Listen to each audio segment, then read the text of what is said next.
All right, so as you can see, this doesn't look like a finished product at all yet.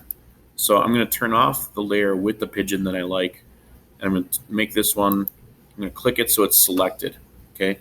Now what I might have to do in this is, if it's not a smart object, I might have to convert it to a smart object so that it'll allow me to now go ahead and adjust changes in the background. Okay, so now with that, I'm going to click the clone tool. Okay, I'm going to press Alt, and then I'm going to hold the Alt key, and I'm going to click an area of the background that I think looks pretty good for masking my other pigeon. So when I hold Alt and I click in this area, okay, it identifies that that's the spot I'm going to work with. So when I click and drag over the pigeon,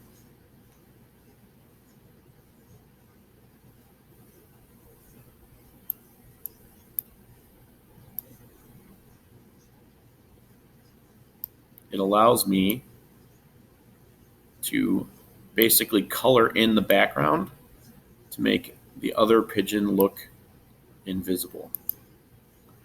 Okay, so now I have the problem of the other pigeon being a little bit too big. So if you remember, I'm going to switch this to here.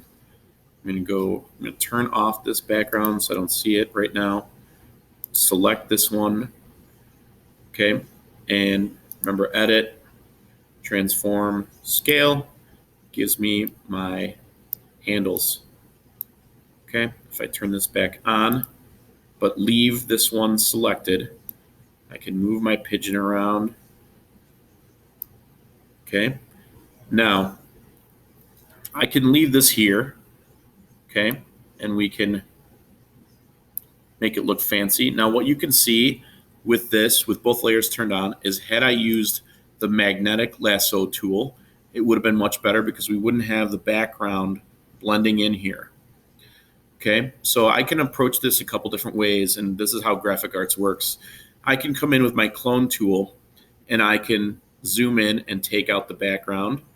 I could start back at the beginning and use my magnetic lasso tool and put the bird up there, and then the clone tool, and get rid of the other pigeon. But I'm going to leave it open right now for you to take these skills and modify them in your own ways to try and get this to be really good looking with the pigeon back there with no background that you can see here, and even in between the legs. Okay, there's another approach that you could do too, and that is you could zoom in. Okay, because there's a layer behind it, if I choose a small portion, let's go lasso of this one. So let's say I choose that part, and I hit delete on my keyboard. Okay, that's another way to do it.